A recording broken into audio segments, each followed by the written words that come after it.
So there have been a lot of different icebergs made about various topics. I'm sure you already know of some of these. At the tip of the iceberg, it consists of stuff that is more well-known knowledge. And as you dive deeper down, the facts start to get really obscure and not many people know about them. Splatoon icebergs do exist, and there have been people who have made videos on them.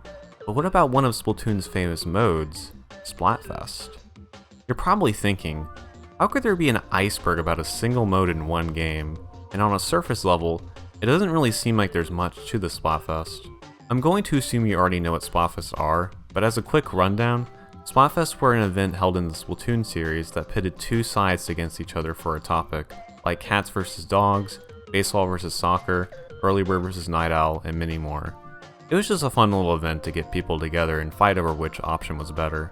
In this video, we're going to uncover the secrets of what the Splatfests are hiding, and believe me, there's a surprising amount to find out.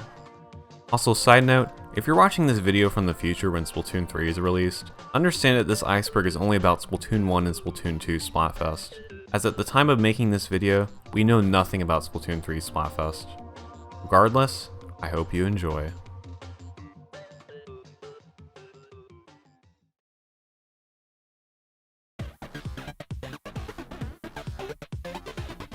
The host. The Splatfests were hosted by Callie and Marie, aka the Squid Sisters in Splatoon 1. In Splatoon 2, they are hosted by the new group, Off the Hook, Pearl and Marina. Pretty standard and well-known information. At this time, we do not know who the host will be for the Splatfest in Splatoon 3, or if we will get any sort of Splatfest at all. Shifty Station. Shifty Station was Splatoon 2's flagship stage in the Splatfest. Each Splatfest, the Shifty Station stage would take on a new look entirely, complete with its own gimmicks. One Splatfest there would be boost pads, and another Splatfest could take on its own unique gimmick like a huge dome that closes off certain portions of the stage as the match progresses. In total, there are 24 unique Shifty Stations. It is said that Marina is the one who helps create these stages, as noted in the beginning of each Splatfest where the stages are shown. Marina says, "We made a special stage for this Splatfest," and Pearl says, "You helped make this stage? That's amazing, Marina." Splatfests are region-based. Splatfests are mainly separated into three regions: Japan, North America, and Europe. Each region, for the most part, received their own unique Splatfest theme. This was mainly done due to cultural differences between the regions. Japan mainly got themes that catered to their own culture, like special Japanese foods and whatnot. In Splatoon 1, the separation was a lot more apparent. However, in Splatoon 2, Europe did not have as many unique themes, opting instead to merge with North America's Splatfest. That's not to say that the separation was something that occurred all the time though, as some Splatfests were global based. Notable examples include obviously the final Splatfest in Splatoon 1, Callie vs Marie, and in Splatoon 2, Action vs Comedy, Hero vs Villain, Knight vs Wizard, and many more. 100x Battle Odds. When 10x battles and 100x battles were introduced in Splatoon 2, many people speculated what the odds of encountering these battles were, 100x battles especially. 10x battles happened every so often, and mostly everyone would have the opportunity to get at least one per fest. However, 100x battles were incredibly rare. It was eventually discovered that only 200 100x battles happened every Splatfest. And with the Splatfest lasting for 24 hours, that would mean only one 100x battle would happen every 6 to 7 minutes. With about 4 to 5 million matches taking place for a global Splatfest, based on data that we'll cover later on in this video.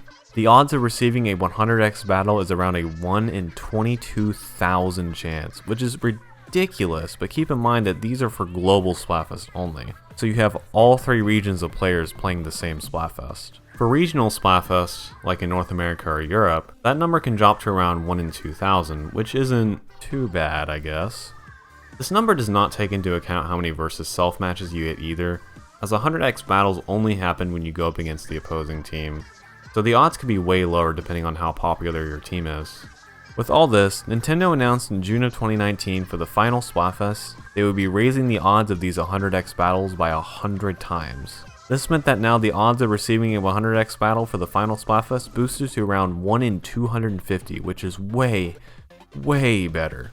Now, everyone can have a chance to get their own 100x battle if they got lucky enough. Combined results. This just refers to the fact that when a Splatfest is shared amongst regions, the results are combined despite the still in place regional matchmaking. There was a few times where this didn't happen, despite each region having the same theme, those being the Pokemon Splatfest in Splatoon 1, and the first Mayo vs. Catch-Up Splatfest in Splatoon 2. All three regions shared the same theme, but were still region-locked, meaning the results were different for every region. Ironically though, the same team still won in every region in the end. Special ink styles. Some Splatfests in Splatoon 2 had special ink styles unseen in any other Splatfest. These include Trick vs. Treat with its glowy ink, Fan vs. Friend with its glittery ink style, and finally Chaos vs. Order, which mostly looks similar to Trick vs. Treat's glowy ink style. IRL Splatfest tees. Nintendo actually made Splatfest tees to sell to the public. They only made them for two Splatfests, Chaos vs. Order and Mushroom vs. Star, both in Splatoon 2. These retailed for about $40 US. However, in Japan, they had specially made t-shirts for their Splatoon 2 x Sanrio Splatfest promotion. And also for the Pocky Splatfest in Japan, they had these neat t-shirts to promote that as well. Back in Splatoon 1, Japan also got a set of Pokemon-themed Splatfest t-shirts to promote the Pokemon Red vs. Green Splatfest. Sadly, North America or Europe did not receive Pokemon Red and Blue t-shirts. Still in Splatoon 1, for the Mountain Food vs. Seafood Splatfest in Japan once again, you were able to purchase them in an online magazine, Clip Saga, as Saga Prefecture collaborated with Splatoon Saga Keen. There's also tons of third-party Splatfest t-shirts that you can find all over, and these are pretty well done all things considered. Top 100. Top 100 is the Splatfest leaderboard which was introduced with Splatfest Power. The Top 100 is the top 100 players with the best Splatfest Power. This was divided between the two teams, so a total of 200 players could be represented on the leaderboard. The top 100 is still used to this day in Splatoon 2. The player does not receive anything in-game for getting top 100, however. Only 3 stages. In Splatoon 1, there was not an actual stage rotation during Splatfest. Instead, only 3 stages would be chosen for the entire Splatfest. The reason was to allow players to develop a strategy for each specific Splatfest. These would be chosen at random, so players had no way of knowing what stages would be picked prior to each Splatfest. Although before the final Splatfest, Nintendo allowed players to vote on what stages would take place. The results were Walleye Warehouse, Moray Towers, and Kelp Dome. Interesting enough, all 3 of these stages would later to go on return in Splatoon 2. Final Splatfest predicts storyline. The final Splatfest in both Splatoon 1 and Splatoon 2 predict the storyline of the next preceding Splatoon game. In Splatoon 1, Team Marie won in Callie vs. Marie, so as a result, you team up with Marie to save Callie from DJ Octavio in the story mode. In Splatoon 2, Team Chaos won in Chaos vs. Order, and as a result, Splatoon 3's setting is more barren and chaotic. Just an interesting touch that lets players decide the fate of the Splatoon universe. Calamari Incantation in Splatfest. In Splatoon 1's final Splatfest on the final day, instead of the regular Ink Me Up soundtrack that plays, it is replaced with Calamari Incantation.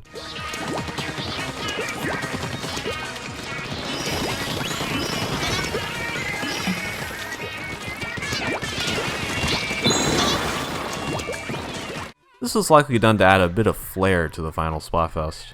This same theme would later go on to be used in Splatoon 2's final Splatfest on the second day. White/red ink. In Splatoon 2, Nintendo finally added in white/red ink as possible colors in Splatfest. This was most famously seen in the Mayo vs. Catch-Up Splatfest. Although a more white color is seen in future Splatfests like Chicken vs. Egg in North America/Europe, and in Japan, Hello Kitty vs. Cinema Roll. However, in Splatoon 1, a white ink color was seen in a Japan-only Splatfest Lemon Tea vs. Milk Tea. Any red colors in Splatoon 1 were however more pinkish than red. Team names. In Splatoon 2's Clout Splatfest era, if players had similar attributes, such as similar hairstyle, species, clothing, weapons, etc., they would have a special team name. This team name also creates a synergy bonus, which can add up to a ×2 multiplier of clout to the win bonus for the match. Some examples of team names are the Lady Quartet, the Devilish Boot Rocking Squid Society, and best of all, the most coveted team name, the Dude Society. I'm joking of course, but these team names encourage players to communicate with similar features to gain more clout. Note that these team names were only a feature in normal mode. In Pro mode, where you compete for Splatfest power, there are no team bonuses. Amiibo outfit change. During the Knights vs. Wizards Splatfest, if the player had the Octoling Amiibo gear, They could wear the entire wizard or knight outfit, instead of having the Splatfest tee. This change was only cosmetic though, so all players still had the Splatfest tee abilities. The team players chose did not matter either. Sponsored Splatfest. A few select Splatfests were sponsored by certain companies. In Splatoon 1, it saw Splatfest sponsored by Transformers and Nickelodeon, while in Splatoon 2, Nickelodeon once again had a sponsored Splatfest for the Teenage Mutant Ninja Turtles tournament event. Japan had a ton of sponsored Splatfests. A few notable examples were McDonald's and Nike, but there were still plenty more that are not very well known by people outside of Japan. Fax machine. This refers to the old fax machine that spits out the Splatfest themes. Apparently how this thing worked was it sent out messages from our time and then gets sent back to Earth 12,000 years later when humans have gone extinct and only the Inkling species remains. Not much else is explained here, but it does give some insight on how some of the themes are related to real-world businesses like McDonald's and Teenage Mutant Ninja Turtles.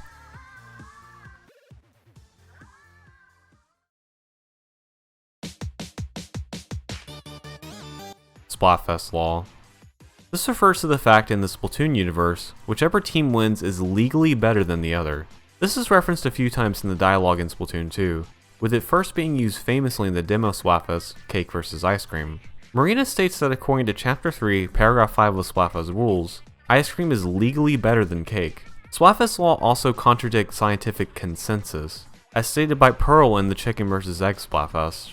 Even though it is proven by science that the egg came before the chicken still came first before the egg in Splatoon's world. During the Squid vs. Octopus Splatfest, Marina mentions that Splatfest law could be dangerous in this particular circumstance. However, in the post-Splatfest dialogue, no mention was made of any repercussions. In Chaos vs. Order, Pearl invokes a new section of Splatfest law, Article 4, where the result of the Splatfest must take effect on the state of Inkopolis as a whole. Shifty Station Revisions. This is not talking about the different types of shifty stations, rather the revised versions. A few select shifty stations were later slightly altered, not too different from the stage updates in the regular game. The most notable example was the shifty station Windmill House on the Pearly. Originally, this stage was a lot more restrictive on how the player moves around, as the only way to the other side is through a very slow moving slide door. However, in the revised version, the wall separating both sides has been opened up, allowing players to freely roam to the other side much more easily. Other shifty stations just received minor changes like stage size, more sponges, etc. Splatfest Dialogue and Story Mode. In Splatoon 2's Story Mode when talking to Marie, she makes references to both the past versus future and pro-pineapple versus anti-pineapple Splatfest. She says that she wishes she had, quote, a pineapple-free pizza from the future. Another piece of dialogue that I swear exists, but for the life of me I could not find it, is that Marie says something along the lines of, so Agent 4, which do you prefer more, pancakes or waffles? Just curious. I don't know why, but I just vividly remember this line of dialogue, but I could not find it when going into the hero mode again. So I guess you'll just have to take my word for it. The interesting part about that is I remember finding out about it before the actual pancakes versus waffles Splatfest took place in Splatoon 2. Makes me wonder if that Splatfest was planned from the beginning, or maybe it's something else, which I'll cover later on in this video. Another interesting piece of dialogue is when you get a food ticket in a level for the first time. At the end of the post-level dialogue, Marie says, man, I could really go for a hot dog right now. Obviously referencing the marshmallows versus hot dog Splatfest.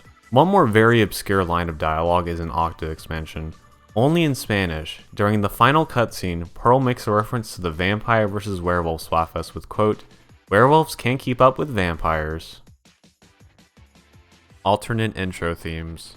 Two Splatfests had their own unique stage intro theme, those being Frosty Fest and Final Fest. Though Final Fest's intro was just copied from the finale of Octo Expansion's story mode.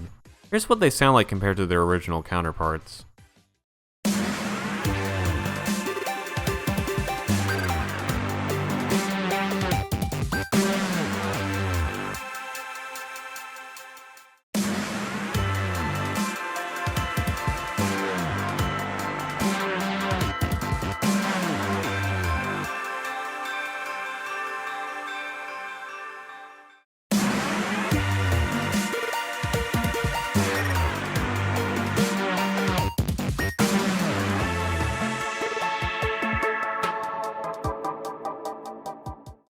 Shifty stations are named after books.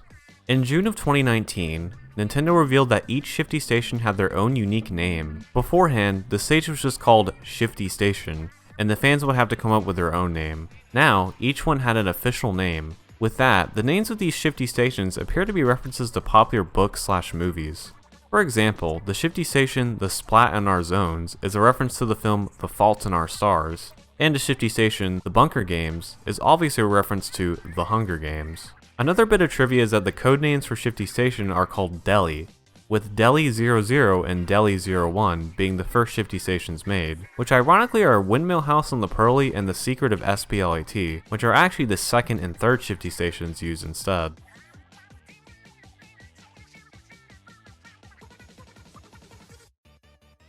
Custom box art. To promote the final Splatfest in Splatoon 1, Nintendo created custom box art themes for both Team Callie and Team Marie. These weren't officially released games, of course, but were rather sleeves you could put in place of your Splatoon box artwork. In Splatoon 2, the same thing was done to promote the final Splatfest with Pearl and Marina box arts instead. I gotta say, these were pretty well done. Living in a simulation. During the Chicken vs. Egg Splatfest dialogue, after some humorous back and forth banter, Marina out of nowhere says, "It's funny because we're all living in a simulation and free will is a lie." To which Pearl responds with just ... Then, head to the Splatfest terminal and pick the side you are programmed to choose. According to a Reddit user, and excuse me if I say this wrong, Naviet, they say that Marina is living in a simulated world, video game, and most of its inhabitants lack any free will. They are being controlled by us, the people holding the controllers for the video game. English translations. This refers to the official English translations we got for Japanese Splatfest in the 5.0 update. If you go to private battles and select the Splatfest mode and go into the colors menu, we can see that there are official translations of previously fan-translated Japanese Splatfest. Some notable examples include Dexterity vs. Endurance from Agility vs. Endurance, Hannah vs. Dango from Flower vs. Dumpling, and New Lifeform vs. Future Tech from Unknown Creatures vs. Advanced Technology. However, some Splatfests had different names entirely, like the Mushroom Mountain vs. Bamboo Shoot Village Splatfest is renamed to just Joyous Yellow vs. Festive Green. Sea vs. Pa, aka Central League vs. Pacific League, is renamed to Field Green vs. Jersey Blue, and Pocky Chocolate vs. Pocky Gokubusu was renamed to Decadent Red vs. Tasty White. And then there's the Teenage Mutant Ninja Turtle Splatfest colors. Instead of Raph and Leo, they just changed it to Ninja Red and Ninja Blue. This is also the case for Mikey vs. Donnie. Unrelated, but did you know that the No Pineapple vs. Pineapple color names were mistakenly swapped in the private battle menu? This is what it looks like, reading as Pineapple/No Pineapple, when it's supposed to be the other way around. Can't blame them, they are pretty similar names after all. Rematch Splatfest. Some Splatfests were held twice as a rematch per se. The most well-known ones were the 3 bonus rematch Splatfests after the final Splatfest in Splatoon 2, those being Mayo vs. Ketchup, Chicken vs. Egg, and Trick vs. Treat. However, some less well-known ones include Cats vs. Dogs back in Splatoon 1, where Europe literally just stole the theme from North America. Japan had a round 2 Splatfest of the Red Fox vs. Green Tanuki Splatfest in Splatoon 1, and also repeated 2 particular Splatfests in Splatoon 1 and Splatoon 2, those being Bogue vs. Sukomi, and Mushroom Mountain vs. Bamboo Shoot Village. There's also Rock vs. Pop in Splatoon 2 as the Japanese Demo Splatfest, which was a repeat of the first European Splatfest in Splatoon 1. Also Love vs. Money from Splatoon 1 in Japan only returns to North America in Splatoon 2, just swapping the names around for Money vs. Love. Now you could argue that Squid vs. Octopus is also repeated from Splatoon 1 and Splatoon 2, but in Splatoon 1's case, that Splatfest was about the food, and in Splatoon 2, it's about the species Inklings and Octolings. Color lock affects menus. In Splatoon 2, if the player turns on color lock during a Splatfest, rather than the usual Splatfest colors, they are replaced with purple and green colors. This holds true for even the menus for matchmaking and the player's Splatfest title rank meter and whatnot. This detail was not present in Splatoon 1. Mario Coin. For the first time, there was going to be a reward for getting top 100 in a Splatfest. During the Mushroom vs. Star Mario themed Splatfest, Nintendo announced that they would be giving every player who reached top 100 a special coin that had Mario's 35th anniversary and Splatoon 2's logo on each side of the coin.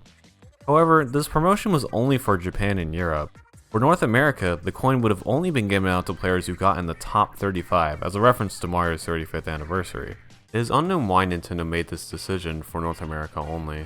Also in Japan, 100 random players would receive a coin in a lottery style event on top of the top 100 as well. That would mean 200 of those Mario themed coins were given out in Japan. Splatfest trailer. A trailer was released for Splatoon 1's Splatfest premiere, titled Splatfest Incoming, which showcased the nighttime stages in special ink colors. It featured the first Splatfest in Europe and North America respectively. In Splatoon 2, a trailer was made for the final Splatfest, Splatocalypse. Other than these two, there are no other trailers for Splatfest, unless you want to count the Splatoon 2 Direct in July of 2017, which showcased the Splatfest mode. Interesting though, for the Fan vs. Friends Splatfest, there existed a commercial for the event. It was a Japanese-only commercial advertising the Nintendo Switch for the holidays that had a short snippet of the Splatfest towards the end. This commercial was the first instance of a public announcement for said Splatfest before it was officially announced later that same day. Global matchmaking. As mentioned before, there were a select few number of Splatfests that were global. However, all of these still mostly had regional matchmaking. This was done to help balance out the Splatfest to still have players be matched with other players in the same region. However, there was one Splatfest that had global matchmaking entirely. This Splatfest was unironically the first global Splatfest, Fancy vs. Costume, back in Splatoon 1. Because of this, the top 100 is filled with mostly Japanese players, funnily enough. Nintendo must have realized this was a bad idea, and all future global Splatfests will go on to use a more regional-based matchmaking. Victory screens. After each Splatfest, a victory screenshot will be posted on social media. In Splatoon 1, it showed two Inklings, one of them being victorious over the other. In Splatoon 2, it was the Splatfest artwork trumping the losing side with the background being the winner's background. There exists a victory screen for every Splatfest except for the Dexterity vs. Endurance Splatfest in Japan, instead opting to show the screenshot of the results in-game instead. Alternate dialogue. Data miners were able to extract the alternate winning dialogue had the other team came out victorious. So for example, in Chicken vs. Egg, if Egg were to win, this is what the dialogue would have looked like. Yeah! Oh come on! Don't count your chickens before they hatch, Pearl. Oh yeah? Well, don't put all your eggs in one basket. Looks like the chickens have come home to roost. If you want to make an omelet, you gotta break a few eggs. An ounce of prevention is worth a pound of chicken. ... This alternate dialogue was also data mined for a few Splatfests in Splatoon 1 as well, but knowing that the post-Splatfest dialogue isn't as interesting, it's just a few lines of dialogue each. But I'll read off one of them. This one is for burgers versus pizza. Add pizza 1 instead. Pizza wins! You know what this means? Pizza party! But I wanted a burger party. But the most shocking of all is that they were able to data mine the alternate dialogue for the demo Splatfest Cake vs. Ice Cream. And, well, here it is. Piece of cake! Well, I guess that settles it then. Cake is officially better than ice cream. Well, I mean, that's just your opinion. Taste is a personal preference. Nope, cake is better. It's a scientific fact now. You know the Splatfest rules. ... Thanks for rising to the occasion, Team Cake. I hope everyone had fun. That being said, there's also dialogue for the Rock vs. Pop demo Splatfest in Japan, but I can't read Japanese, so yeah. But here's what it looks like if you were curious, I suppose. Shifty Station glitches.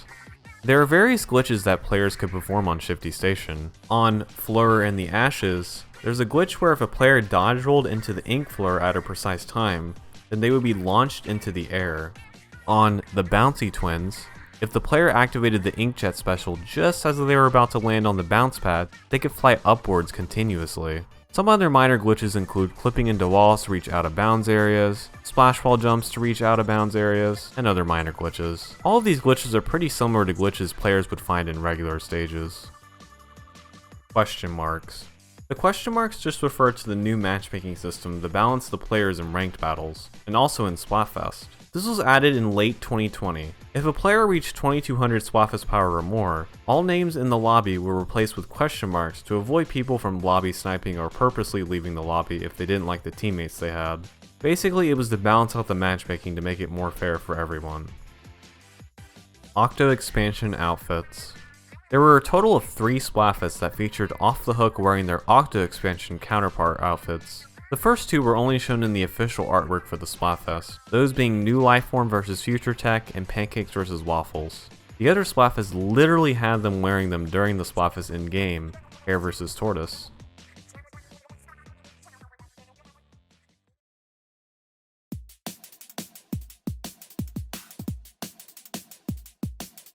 The moon. During 2 Splatfests in Splatoon 2, a bright full moon can be seen if you look up at the sky, or a view of it can be seen on the title screen. These 2 Splatfests were Retro vs Modern, and if you lived in Japan, Subiwin vs Koshien, and Trick vs Treat, both in 2018. This moon was a reference to the Tsukimi Moon Viewing Festival. Oddly enough, this is why the Subiwin vs Koshien Splatfest in Japan started on a Sunday and not the usual Saturday, because that Sunday marked the start of the festival. Interesting enough, during the Trick vs Treat rematch in 2020, this moon can still be seen from before, likely because the plaza setting was copy and pasted and the moon was still left over, or because they just liked the moon for the Splatoween aesthetic. Interesting thing to note about the moon is that if you look in the upper right hand corner, you can see a small squid icon. Neat. 100x battle data. 100x battle results were able to be extracted for a couple of Splatfests by user Ellie. This was essentially a text-based version of the newsflash text that shows up on the bottom of the screen during Splatfest in the lobby. This list shows the winners of all the 100x battles, the names, weapons, and the exact time it occurred. Sadly, it does not display which team it was, despite it showing the team in-game for the newsflash text. This data was documented for most of Trick vs Treat 2018 and Salsa vs Guac in North America, all of Hero vs Villain, half of Fan vs Friend, all of Pancake vs Waffle, most of Hare vs Tortoise, and most of Unicorn vs Narwhal. When they raised the odds of 100x battles, the document stated that, quote, frequency of 100x battles increased to 10 per minute, making recording of full results untenable, aka not feasible. Some data was recovered, however, for all future Splatfests that used these increased odds. Also, not to brag or anything, but here's me in Unicorn vs Narwhal's 100x battle archives. And here's the team that beat me in Salsa vs Guac. Lovely. Let's move on. Exact Splatfest results.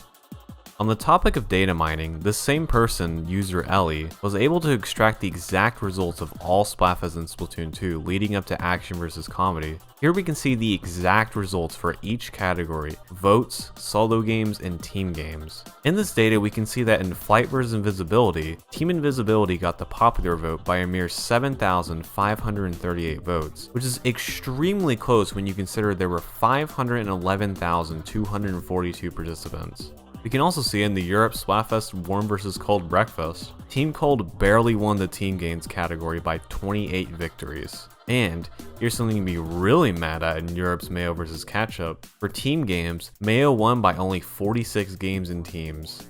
Thanks guys. Anyways, in Action vs Comedy we can see that over 2 million people played in that Splatfest. This is how I got the rough odds for 100x battles by looking into this data. This is all really interesting stuff. But sadly, Nintendo probably caught wind of this and took out the exact results from Splatnet 2 in late January 2018. However, from this data alone, we can say that Splatfests are truly not rigged. Missing sound effect. In the original Trick vs Treat Splatfest in 2018, when pressing ZL plus ZR, a special Halloween-themed sound effect plays. However, in the 2020 version of this Splatfest, the sound effect is mysteriously missing. It is unknown why it's missing. Likely, Nintendo forgot to paste in the sound effect when transferring all the Splatfest Plaza effects in preparation for the Splatfest. 64% win rate. This just refers to the highest win rate ever achieved by a team in a Splatfest. This goes to Team Pokemon Green in the Japanese Splatfest Pokemon Red vs Green in Splatoon 1, with an astonishing 64% win rate. To put this into perspective, the highest win rate before this was only 59% in North America/Europe. Usually, at least in my experience, when a team gets a 59% win rate, that team is extremely good overall, as noted in my past experience in Pirates vs Ninjas. So one can imagine how a 64% win rate would play out. However, after the Splatfest power was introduced to help balance out the results more. Who knows, it could have been the Pokemon Splatfest that pushed Nintendo to make such a decision. Swapped icons. In Splatoon 2 Sweater vs Sock Splatfest, the theme artwork has a rather interesting oddity. So the themes are based on Pearl's choice versus Marina's choice. This was still of course true for the Splatfest. However, Pearl and Marina also have specially made icons for the Splatfest artwork that are used on the theme artwork to demonstrate the two sides. This example is correct for every Splatfest until this one. For Team Sweater's side, you can clearly see that it is Marina's icon, and on Team Sock's side, you can see Pearl's icon instead. At first, this may seem like some error. However, some fans speculate that the reason this happened is because the lore is that Marina got socks for Pearl, and Pearl got a sweater for Marina for Christmas. Hence the alternating icons. Statue laughter. In Splatoon 1, during a Splatfest, the Museum d'Alfonso stage was available to play. If the player entered recon mode and approached one of the Inkling Girl statues, they will be able to hear them laugh very creepily.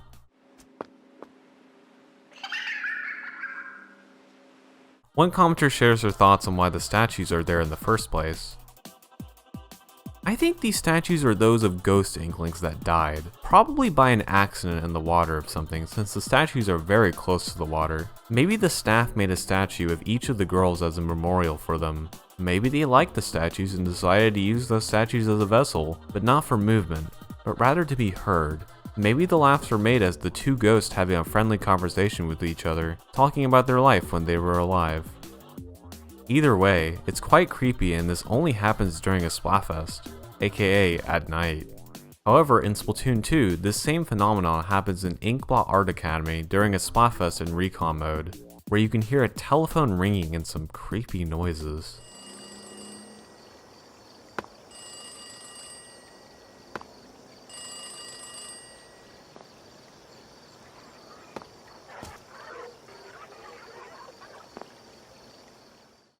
Custom Splatfest. This isn't really official, but hackers were able to create their own custom Splatfest in Splatoon 1 long after Splatfests were finished. They had created their own themes with custom colors, which is pretty neat. Some examples include Squid Sisters vs Off the Hook, Pokemon Pikachu vs Eevee, Chocolate vs Strawberry, Peach vs Rosalina, and most interesting of all, the first custom Splatfest held, Pancakes vs Waffles, a Splatfest event also in Splatoon 2. This custom Splatfest was actually held before that Splatoon 2 Splatfest took place. Which brings us back to the Marie dialogue that I swear exists in Splatoon 2 Hero Mode, where Marie asks Agent 4 if they like pancakes or waffles more. Either Nintendo already planned the Splatfest or they took inspiration from the custom Splatfest. There's really no way of knowing for sure. 2-point difference.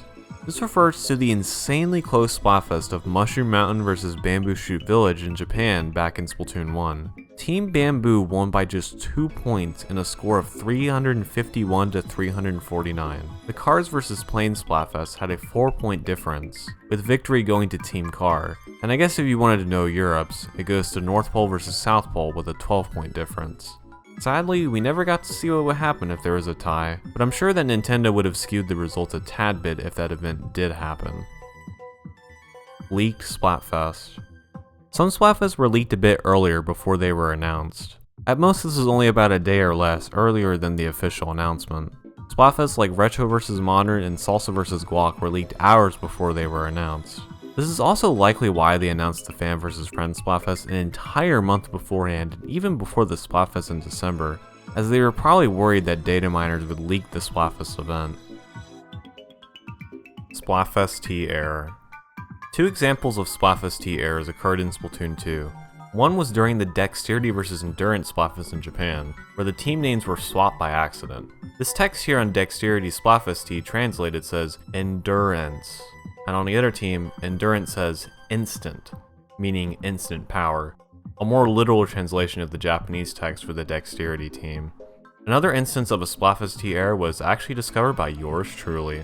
I noticed that before the Unicorn vs. Narwhal Splatfest, on the side of the Splatfest tee, for some reason it had Pearl's icon instead of Marina's icon. This is what Marina's icon is supposed to look like, and you can clearly see that on previous Splatfest, Pearl and Marina's icons are where they're supposed to be, except for this one. Another interesting note is in that Fan vs. Friend commercial from earlier, the Splatfest tees actually said Trick and Treat on it mistakenly. Likely just placeholders for the actual names, Family and Friends. ACNL references. In Animal Crossing New Leaf, there are two items called Left Splatfest Sign and Right Splatfest Sign, and can be customized with ink colors and team backgrounds from Splatfest.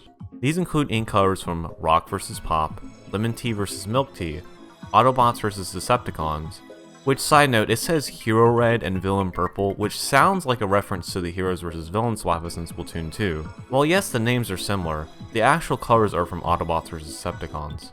The reason I say this is because these items were added into the game in late 2016, while the Hero vs. Villain Splatfest happened in 2018. Likely this was changed to Hero Red and Villain Purple to simplify the names in the game, although the idea of Hero vs. Villain could have been gotten from these names in ACNL. Other ink colors were from Love vs. Money, Art vs. Science, Mountain Food vs. Seafood, and Callie vs. Marie. The team background only has three options: Team Rice and Team Bread, Team Callie and Team Marie, and finally, the default version, Team Fox and Team Raccoon, which is actually a reference to the Japanese Splatfest Red Fox vs. Green Tanuki. Versus Self wasn't in the first Splatfest. This refers to the very first Splatfest in Japan, Rice vs. Bread, back in June of 2015. The first Splatfest for North America was delayed due to, quote, matchmaking issues in the Japanese Splatfest. I looked into this and I'm pretty sure the matchmaking issues it was talking about was the long wait times that players had to sit through to get to a match. So when the Splatfest eventually did happen in North America 2 weeks later, it was so they could implement Versus Self to help speed up the matchmaking if one team was significantly more popular than the other. This means that the Rice vs. Bread Splatfest in Japan did not yet contain Versus Self of any kind, which resulted in the long wait times, especially for Team Rice as they were more popular than Team Bread. Missing Splatfest colors. In Splatoon 2 after the final Splatfest, Nintendo released the 5.0 update which allowed players to have Splatfest private battles. This allowed players to play on any shifty station in private battle, as well as select from any of the Splatfest colored combos from previous Splatfest. This has every single color combo except for a few. The tournament's final round Splatfests are missing, meaning you cannot choose from Raph vs. Donnie or Hello Kitty vs. My Melody, sadly. This is probably because the final round was repeat teams. The other missing color combo was actually a future Splatfest. After the 5.0 update, Mushroom vs. Star, which happened in January of 2021, this color combo was never added in Splatfest private battles, meaning it's lost for the time being. Which sucks because I gotta say that's one of the best Splatfest colors we got. Springfest logo glitch. The Springfest Splatfest event in Splatoon 2 had a special logo that would show up at the beginning of every Turf War match. This type of special logo design was used for every other special Splatfest event. What's odd is that in the previous Splatfest Knight vs. Wizard, this same logo appears despite that Splatfest having nothing to do with Springfest at all. What's even weirder is that the ink colors on both sides were the correct colors for that Splatfest, which begs the question that if Nintendo did this on purpose or not. It is unknown if this was a mistake or rather a hint at what the next Splatfest would be. Personally, I think this is the latter because it seems unlikely they would have not noticed those. Inklings don't have tongues. It is known in the lore of Splatoon, other than the manga, that Inklings do not have tongues. However, in the Naughty vs. Nice Splatfest in Splatoon 1, you can clearly see that the Inkling on the left is sticking its tongue out, clearly defying the rules of the lore. It's an imposter. It's Among Us. It's funny. Now laugh. Splatfest interview. Back in 2016, there existed an interview segment with Hisashi Nagami, the producer of Splatoon, and Katsuya Eguchi, another lead producer of the Splatoon series. In this interview, they were asked several questions, but more interestingly, some questions were about Splatoon 1 Splatfest. The first being Callie vs. Marie, where Nogami chose Callie, and Eguchi also chose Callie, but now prefers Marie. For Rock vs. Pop, Nogami chose Rock and Eguchi chose Pop. For Cats vs. Dogs, Nogami chose Dogs and Eguchi chose Cats. For Pro Pineapple vs. Anti Pineapple, Nogami chose Pro Pineapple and Eguchi chose Anti Pineapple. For Singing vs. Dancing, both of them chose singing, which honestly... And finally, Early Bird versus Night Owl, both of them chose Night Owl. There's also another interview segment with the same two people. However, the only new theme they were asked about is Pokemon Red versus Green in Japan, where they both chose Pokemon Green. The other topics they were asked about were either ones we already knew or... Mario versus Luigi? Tom Nook versus Isabelle? Huh? New Splatfest and Splatoon 3 confirmed.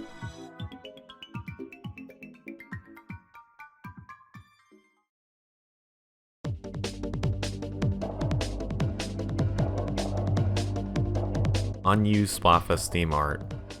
During a Splatoon 1 Direct in April 2015, the ending of the Direct showcased the Splatfest mode. In this, it shows the first Splatfest in North America, Cats vs. Dogs. This artwork they used here and in-game in the trailer was not present in the final game, instead changing the art style to what we know today. Splatfest colors in regular game. In Splatoon 1, leading up to the Autobots vs Decepticons Splatfest, for some unknown reason, in League battles, the Splatfest colors for that Splatfest were mistakenly added into the pool of random colors. It is unknown if this was a mistake or intentional to promote the Splatfest, as it was a sponsored Splatfest after all. That is until you also notice that a certain other color combo can be seen in League battles. This color combo also looks pretty unnatural to regular battle colors, and in my opinion, these were also the colors for the upcoming European Splatfest Singing vs Dancing, which had their Splatfest at the same time as North America. Splatfest teas are government funded. In the lore of Splatoon, apparently the Splatfest teas are given out for free since they are, quote, government funded. The reason why is because Inklings tend to donate coins to not have to deal with any leftover change. Inklings apparently did this so much to the point that all Splatfest teas were given out free of charge, which is pretty insane if you think about it. Gobi Arena lighting glitch. In Splatoon 2, when Gobi Arena was released, the Splatfest proceeding was Hana vs Dango in Japan only. The stage experienced a lighting glitch that made the colors insanely bright and hard to see. According to this comment, Japanese players complained to Nintendo about this, and as a result, the stage had to be taken out of the rotation for the next Splatfest in North America and Europe, Chicken vs Egg. This glitch was fixed, and the stage returned in Baseball vs Soccer and Salty vs Sweet in North America and Europe respectively. I also found out that Arowana Mall was taken out of the rotation until March 16, 2018. This was announced on the 1st of March 2018, meaning this map wasn't present either in Chicken vs Egg, but also the Japanese Splatfest mentioned earlier, Hana vs Dango. 0, 1, 2, 3, 4, 5, 6, 7, 8, 9. In Splatoon 2 in the Clout era of Splatfest, if you press ZL on the Splatfest terminal screen before the Splatfest begins, it will show the winners of 10x and 100x battles. However, since the Splatfest hasn't actually started, it results in the default placeholder names and weapons, the weapon being a Rainmaker and the player names all being called 0, 1, 2, 3, 4, 5, 6, 7, 8, 9, and the name of the team being in Russian. Creepy. Splatnet 2 glitch. A weird glitch can occur on the Splatnet 2 app, where if you view a previous Splatfest battle match, instead of showing the actual Splatfest color for a match summary, it shows the versus self colors, even though the match was versus the opposing team. On the other hand, it can happen the match was a versus self game, but Splatnet 2 thinks it's a versus the opposing team. The main problem with this glitch is that if it gets sent to Splatnet 2 like this, and the results are tallied like that, then there could have been certain matches that were not counted correctly. I'm sure that Nintendo likely already fixed this glitch, as I can only find archives of it in 2017. However, in the end, not much else is explained here, just a strange glitch that can occur sometimes. Color changes. On the final round of the tournament Splatfest in Splatoon 2, Raph vs Donnie, Team Donnie's purple color was changed to a lighter purple rather than the dark purple seen in Mikey vs Donnie. This is likely changed to help complement the red Raph color. This would have also likely been done if Team Mikey would have won instead of Donnie, as the red and orange would have looked too similar. Not really related, but apparently for the Early Bird vs Night Owl Top 100, the wrong colors were used on the banners. As you can see, the Early Bird color is supposed to be orange and Night Owl purple. This color error seems to have only happened on the Splatfest, as we can see it's correct on all the others in Splatoon 1. Splatfest are rigged. This is purely just a theory that I thought of recently, so take this with a grain of salt. As stated earlier, there were exact results for Splatfest from Mayo vs Catch Up to Action vs Comedy. However, there is one Splatfest before this that didn't have any exact results, or rather no way of knowing the exact results, as it wasn't stored on Splatnet 2, This was the demo Splatfest Cake vs. Ice Cream. My theory is that this Splatfest was rigged in Team Ice Cream's favor, and let me explain why. Team Ice Cream had a popularity of 76%, which was insane, yet it still got the solo wins category, considering it the victor, although it lost teams by 53% to Team Cake. The solo wins percentage was just 51%, so they barely won. My theory is that this Splatfest may have been rigged in their favor, so that most of the Splatoon players wouldn't have been salty, so there would have been a higher likelihood they would purchase the game and play more Splatfest. And also Marina. The final nail in the coffin for me is that, just as a coincidence, National Ice Cream Day was on the same day as the results, July 16th. I personally played in this Splatfest on Team Ice Cream, and I'll say that we should have lost for sure based on my experience. But in the end, this is just a theory, a unused Splatfest theme. In late 2018, it was discovered that there existed an unused Splatfest theme within the game files. This Splatfest theme was called Eggs vs. Omelets, and it appeared to use the same colors as Pearl and Marina, so some users suspect that this could have been an unused demo Splatfest idea. Some people speculated that it could be a future Splatfest. However, Oatmeal Dome claims that this has been in the game file since version 1.0, so it's unlikely. Plus, the fact that the artwork here clearly looks unfinished means that this was just a test idea. Incorrect team names. In Splatoon 1's early days of Splatfest, the text for versing the opponents used to say, Team, insert opposing team name here, ready. So for example, Team Cat ready, and this of course worked. However, if the match was a versus self instead, this text was not corrected, so it still had the opponent's name instead of your own team. In version 2.0, starting with the third Splatfest, this was fixed to just say, opponents ready for all matches. Though I'm not sure why they couldn't have just edited the text if you got a versus self to opponents. But I suppose that would have been too much of a hassle, and it could have been confusing to players. Unused Shifty Stations. Shifty Station was actually planned ever since the global test fire back in March of 2017. As a result, modders were able to recover some data from unused and scrapped Shifty Stations. There were many concepts not used in the final game, such as Propeller Lift, which would have been similar to the gimmick used in Anchovy games, and Conveyor Belt, which would have been similar to the conveyor belt seen in Piranha Pit. Though these two don't have any finished maps, there is two unused Shifty Stations we can take a look at, those two being named Stamp King and Tutorial. Stamp King takes place in the World 3 boss fight arena in Hero Mode. Nothing really interesting here, just a few objects placed here and there.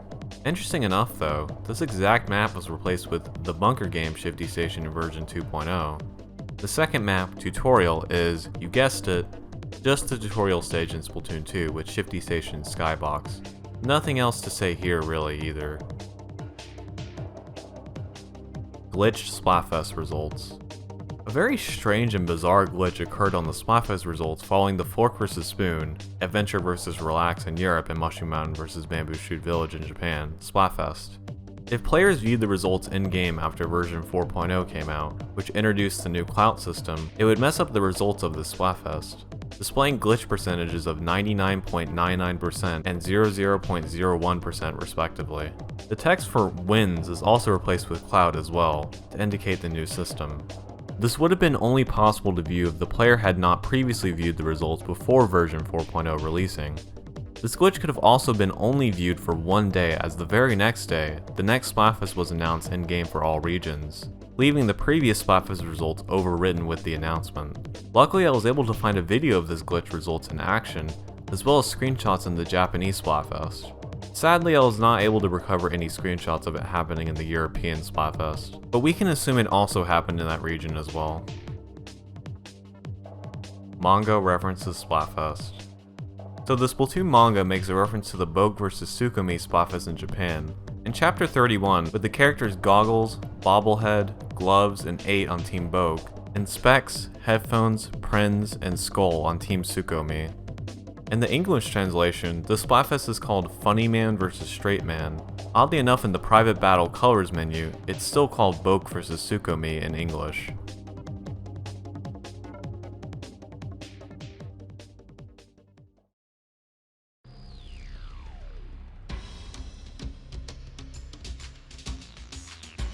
Splatfest T-Ban.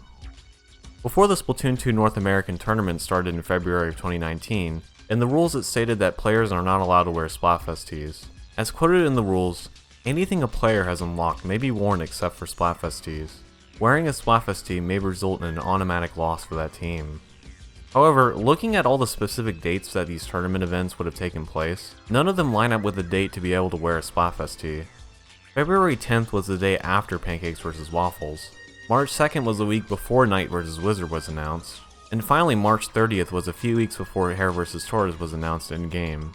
But I suppose this rule is taken into consideration just in case, as the Splatfest tee is a very unique piece of gear. Side note, this was before all Splatfest ended, so the Splatfest tee replica did not exist yet. Lacking ambience. According to the Inkipedia, during the Chaos vs. Order Splatfest, some shifty stations had quote, lacking ambience. This is referring to the little noises players can hear if they enter the stage in recon mode.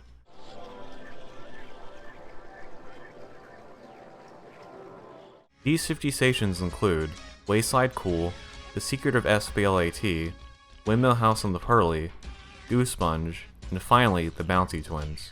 Which interesting fact about that, had apparently been lacking ambience in its original Splatfest Retro vs. Modern and Subium vs. Koshien. It is unknown if this ambience came back during its appearance in Mushroom vs. Star in 2021. Rank Girl 183. During the Retro vs. Modern and Subium vs. Koshien in Japan, Splatfest, there was a rare chance that once the player reaches King or Queen rank, instead of having the rank meter fill up completely, it instead loops indefinitely with the text replaced with rank boy number or rank girl number, depending on their gender, with the number increasing by 1 each time. It is unknown why this happened, or how players were able to trigger the glitch, but if it happened, they would have to disconnect the internet on their Switch or close the game completely to get out of the loop. Matchmaking glitch.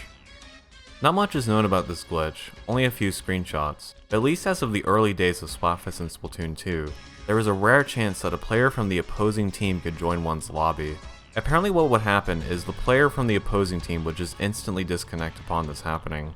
Likely this was just an error in the matchmaking system back then, as the only screenshots I could find were back in 2017, when Splatoon 2 first launched. Randomized colors.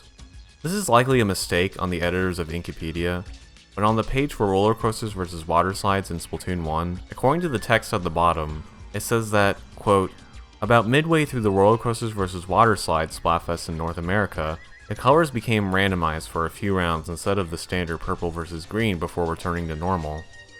I tried searching for this mysterious event through countless YouTube videos, but to no avail. I found this forum post that talks about this set of text, and people say that this is just referring to the versus self matches colors instead. This is the most likely circumstance. And also the fact that this text was added in during the Splatfest, which this was the second ever Splatfest. The editor who added this likely wasn't paying attention to the fact that their match was a versus self in the first place and assumed that the colors got messed up for a few games, before returning to quote normal. Also referencing the incorrect team names earlier probably didn't help this particular situation. 3000 Splatfest Power Hoax.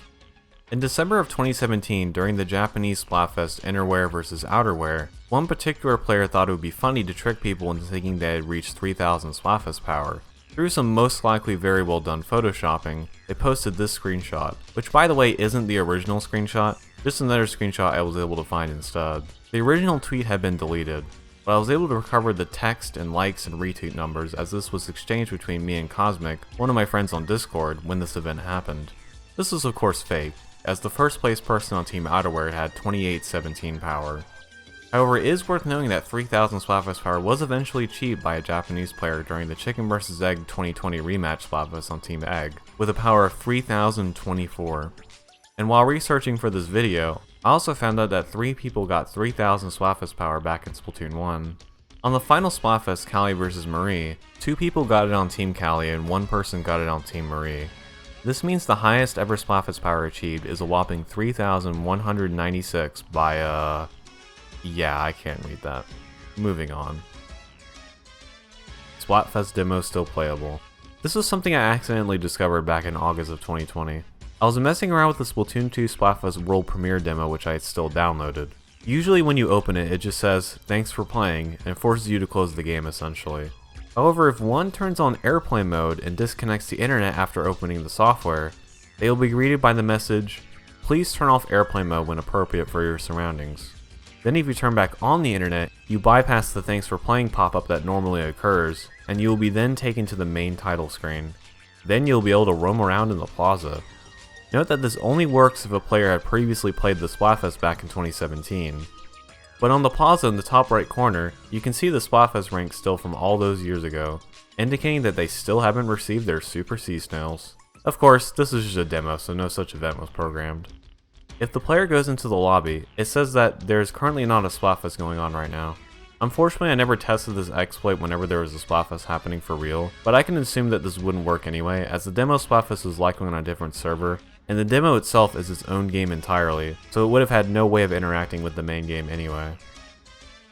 Unobtainable gear. On the artwork for the Japanese Splatfest's latest model versus popular model, it is seen that the shoes used appear to be unobtainable in the actual game. Players instead got the shoes Sea Slug Volt 95s and Sesame Salt 270s instead. The names of the shoes on the artwork were called Nike 000 and Nike 001, further supporting that these were likely just placeholders for the promotion. And you can clearly see that the ones used in the promotion are actual Nikes, and the ones in game are replicas. Another piece of unobtainable gear is in the official artwork for the Splatfest Heroes vs Villains in Splatoon 2. In this artwork we can see that Marina is wearing a pair of Tenatech shoes unavailable for purchase at Shell Afresh. These are similar to the Sesame Salt 270s as pointed out earlier. And just as a bonus, here's some early versions of various special Splatfest gear. We have early versions of the festive party cone and hockey mask, and this last one was added in as Lil Devil Horns. Oddly enough, it looks nothing like the final version, instead opting for a pumpkin-shaped mask. MVP. MVP refers to the MVP of Splatfest players in Splatoon 1 for Japanese-only Splatfest before the top 100 came out. I could not find much information on this, but I have something pieced together which I think makes sense. The MVP is the top 5 players for each Splatfest, but with no Splatfest power number or anything. So how does it determine who is the MVP of the Splatfest? I believe it has something to do with Splatnet 1's system of ranking players on friend leaderboards. From what I remember, each time a player wins, they get 10 points added to their total score. Each week, the results of this friend leaderboard will be finalized and reset the next week. Players did not lose points, only gain points for each win. Though looking this up, it also seemed to change based on your win rate, so I don't know.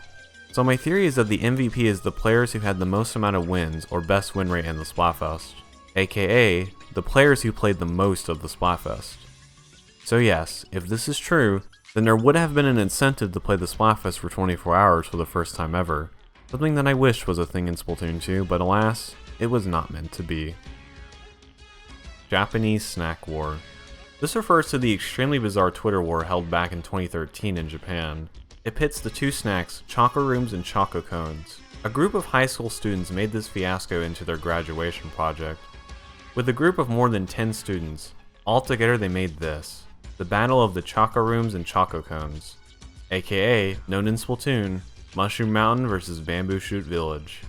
Yes, this is an actual thing that happened far before Splatoon even existed.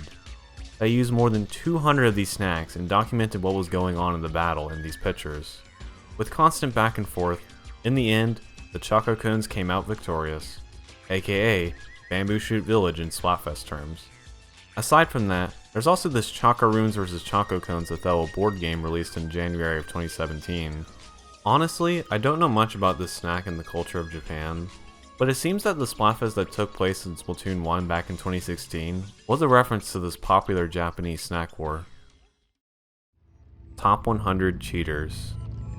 This last one is about the people in the top 100 who were removed and marked as cheater on the Splatnet 2 app. There were a couple instances of this. The first one is really the only one that is explained. On the Sci-Fi vs Fantasy Top 100 for first place for Team Sci-Fi, it is mysteriously missing, replaced with a dash. The player was removed for having an inappropriate name, which, yeah, I'll go ahead and not say what it was, but if you're curious, I'll leave a link to the Reddit post below if you want to see for yourself. The next two examples are unexplained and rather interesting. The first is for Retro vs Modern.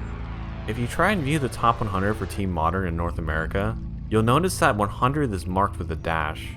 However, after some research, I was able to find the original screenshot for the top 5 players, and found out that first place was once again taken off the leaderboard. Their power was only 2631, so it is unknown why they were marked as cheater. Perhaps they used cheats or something? I don't know, honestly. The second example is similar to the first, and it happened in the Japanese Splatfest Mushroom Mountain vs Bamboo Shoot Village only a month prior. First place had a power of 2910 on Team Bamboo, but their name was later taken off the leaderboard and marked as cheater. Once again, I have no idea why this happened. These last two examples also had everyone's ranking bumped up by 1, which does lead me to believe that these two players did in fact actually cheat in some way. Unlike the example in Sci-Fi vs Fantasy where their name was just censored. On the Wikipedia for the last two examples, it doesn't even list the names, and has a question mark with the name unknown.